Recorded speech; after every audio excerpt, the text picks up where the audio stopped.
Hello, everyone. Welcome to English Insights. Today, we will talk about one of the most important figures in American foreign policy, Henry Kissinger. Kissinger was not only a diplomat and a scholar, but also served as National Security Advisor, and later, as Secretary of State under two U.S. presidents, Richard Nixon and Gerald Ford. His role in ending the Vietnam War and shaping America's relationships with many countries is still discussed today. The story of his life is truly remarkable, a journey from a young refugee to one of the most powerful men in the world. Now, let's get started. Part 1. Early Life and Education, 1923 to 1968. Henry Kissinger was born in 1923 in a small town in Germany. His birth name was Heinz Alfred Kissinger. He was born into a Jewish family. In the 1930s, the situation in Germany became very dangerous for Jewish people. The Nazi government began to treat them badly and make their lives very difficult. For their safety, the Kissinger family decided to leave Germany. In 1938, when he was just 15 years old, Henry Kissinger and his family came to the United States to find a new life and freedom. When they arrived in the U.S., his family lived in New York City. The beginning of his new life was very hard. Henry Kissinger had to learn a new language, English, and try to fit in with the new culture. Even though he had a special German accent, his hard work and intelligence helped him overcome all the problems. After he finished high school, he went to college. But before he could finish, he had to join the U.S. Army. During World War II, Kissinger served in the American Army. He went back to Germany, not as a refugee anymore, but as a soldier. He used his ability to speak German to help the American Army work with the German people after the war. This job showed him how important diplomacy and international politics were. After the war, he returned to the U.S. and continued his studies. He went to Harvard University, one of the best universities in the United States. At Harvard, he studied political science and history.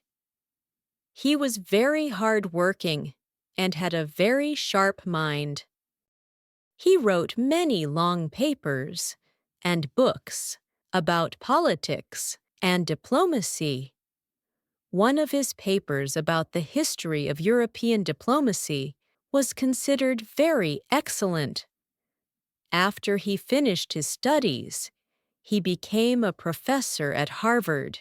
He taught students and did research on international issues. During this time, he began to be known as a top expert on foreign policy. Kissinger became a famous professor, and many politicians and government officials asked for his advice. He often wrote articles for well-known magazines and went to important conferences. Even though he did not have an official role in the government yet, he had already started to build relationships with leaders and people who made policy. Part 2. Entry into Politics and the Nixon Administration, 1969 to 1973. In the late 1960s, Henry Kissinger began to get involved in American politics. He had worked as an advisor for some presidential candidates, but his most important role came when Richard Nixon became president in 1968. President Nixon chose Kissinger to be his national security advisor. This was a very powerful job. The person in this job helps the president make decisions about foreign policy and national security. Kissinger became one of President Nixon's closest and most trusted people. Both men had a similar way of thinking about foreign policy. They believed that the U.S. needed to have a new, more practical way of dealing with the world. Kissinger brought a philosophy of diplomacy called Realpolitik. This philosophy focuses on a country's national interest and power. It does not focus too much on values or ideas. He believed that countries should act based on their own strength and interest, not on feelings or morals. In the first years of the Nixon administration, Kissinger had a very big role in making foreign policy. He helped President Nixon solve many difficult problems around the world. Their biggest goal was to reduce the tension with the two communist superpowers, the Soviet Union and China. Kissinger secretly went on a very important mission. In 1971, he flew to Beijing, the capital of China. This trip was kept a secret from everyone. The reason for the trip was to prepare for President Nixon's historical visit. Before that time, the U.S. and China had no diplomatic relationship.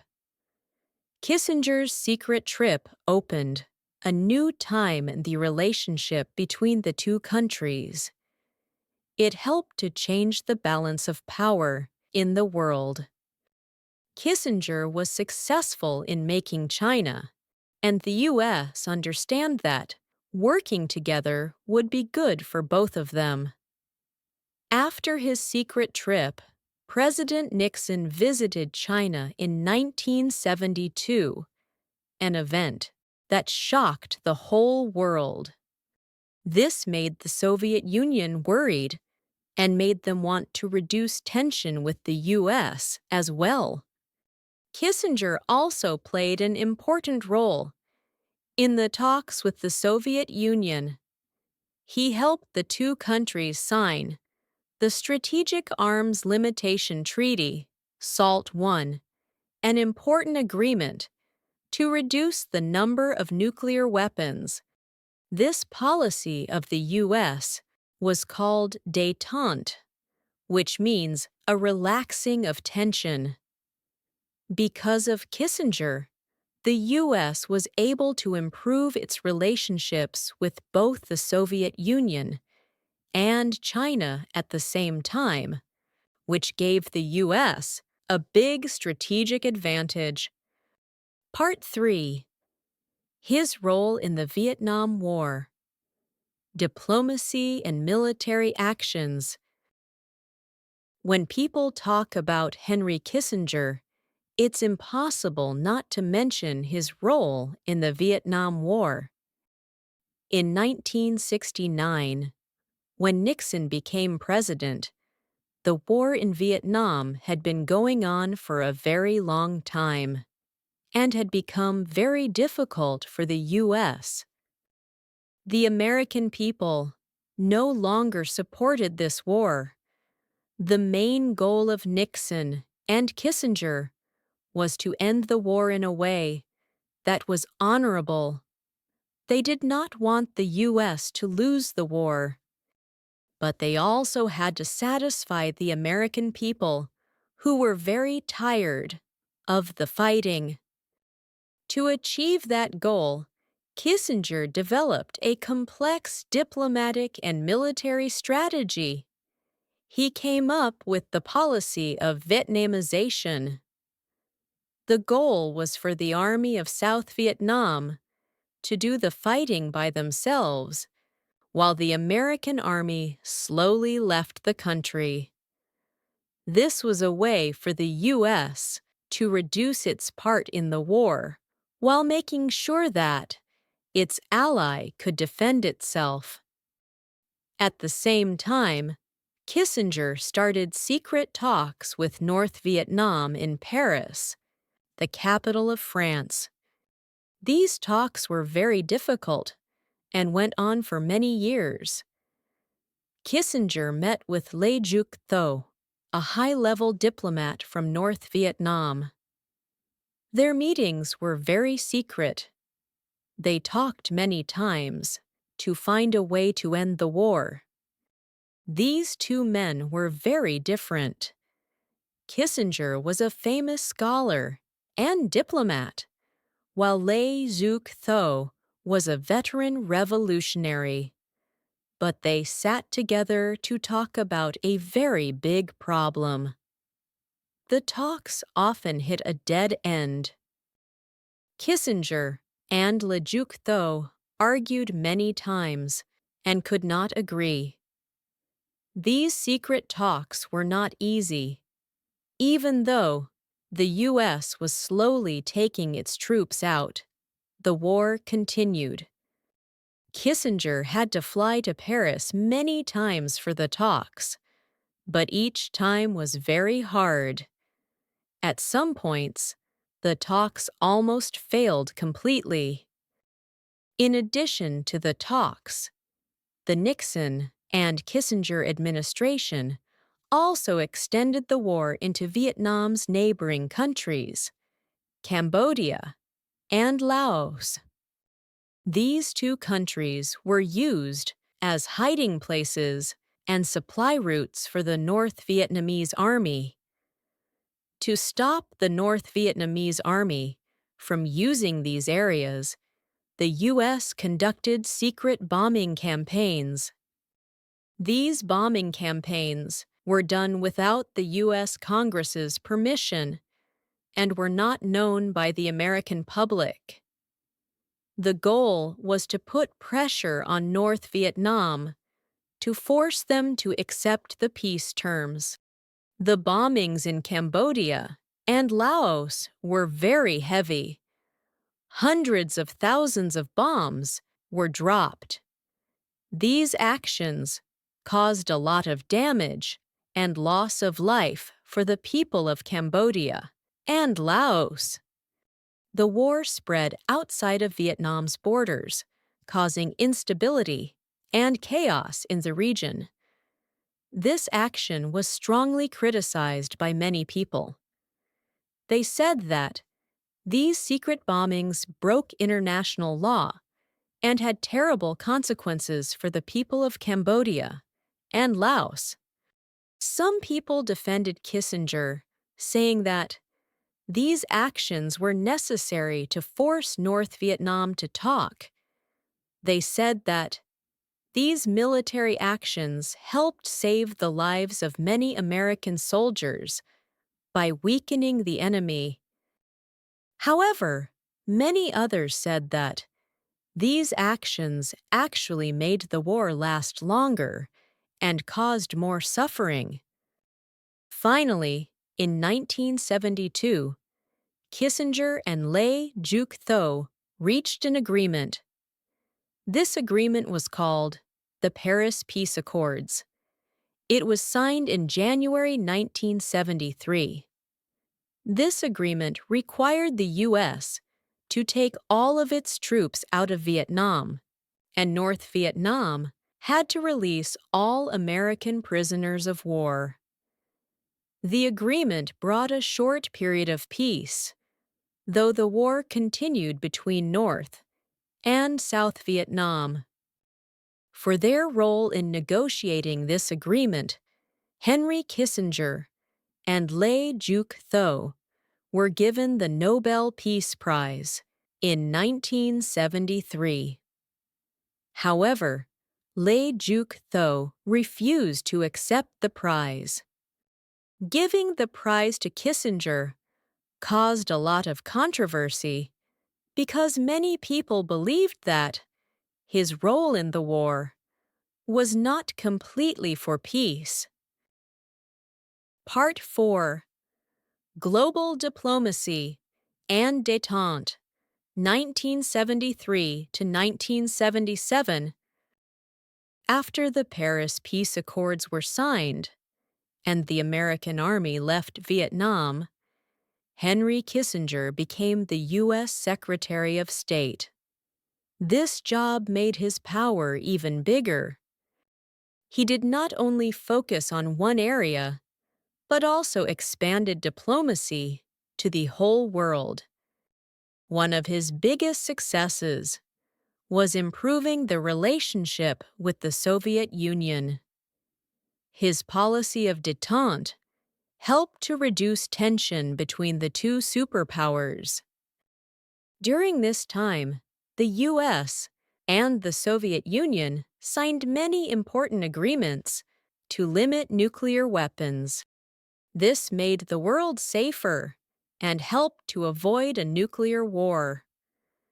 Kissinger believed that working with the Soviet Union in some areas could reduce the risk of war.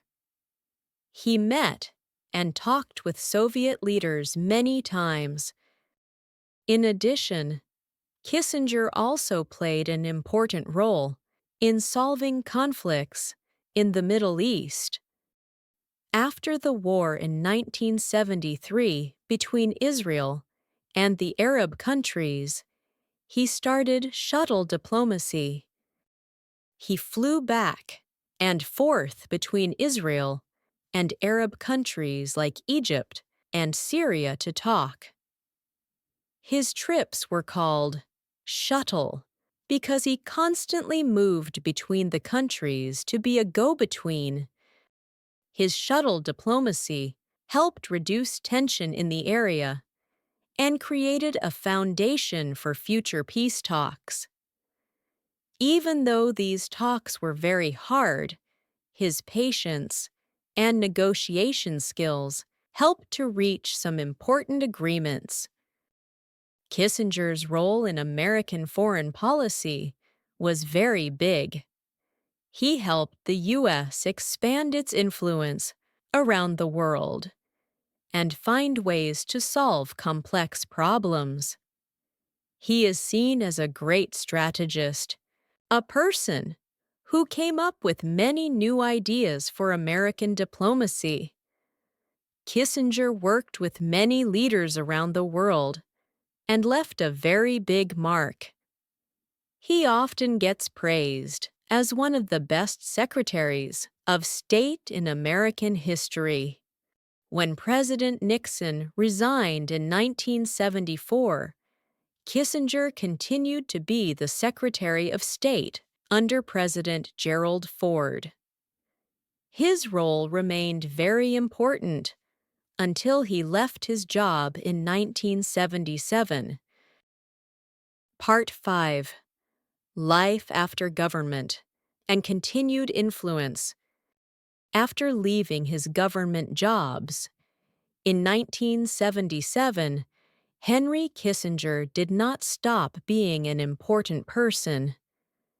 He continued to be a major figure in American and international politics for many more years. He started his own company called Kissinger Associates. This company gave advice to large companies and different governments around the world. Kissinger used his experience and his many relationships to help his clients with global business and political problems. He also became a trusted advisor to many later U.S. presidents, both from the Republican and Democratic parties. They often asked for his advice on important foreign policy issues. He was respected by many for his knowledge and his clear way of thinking about the world. He was a familiar face on television, giving his opinion on big news events. He also spoke at many conferences and events all over the world. Kissinger also wrote many popular books after he left government. His books were about his time in power and about his ideas on foreign policy. His writings were very influential. They helped to shape how many people, especially students and historians, understood the big events of the 1970s. By writing his books, he was able to tell his side of the story and explain why he made certain decisions. His books are still read today as important documents of history. For decades after his official government job, Kissinger remained in the public eye. He was a very old man, but he was still a very active and busy person. He continued to travel and to meet with world leaders. He was a living piece of history, a person who had seen and done so much. His continued presence showed how his ideas and his actions from the past were still very important for the world today. Part 6: Legacy and Criticism. Henry Kissinger is a person with a very complex legacy. Some people see him as a diplomatic genius, a person who helped the U.S. become stronger and helped to make the world safer. They believe that he was a very practical person who made difficult decisions to reach big goals. They praise him for opening relations with China, reducing tension with the Soviet Union, and helping to end the Vietnam War. However, many people also criticize him. They say that he was too practical and did not care about morals or human rights. They criticize him for ordering the secret bombings in Cambodia and Laos, where hundreds of thousands of innocent people were killed. They also criticize him for supporting some dictators in other countries. Some people even call him a war criminal. For example, Kissinger's role in supporting the coup in Chile in 1973 has caused a lot of debate. He supported the new government, a government that was known for treating its people badly and killing many of them. In a similar way, his role in the war in East Timor is also highly criticized. His critics say that Kissinger put the interests of the U.S. government above everything, even above human lives. Kissinger's legacy is a debate that will never end. He was a person who had many great successes in his diplomatic career.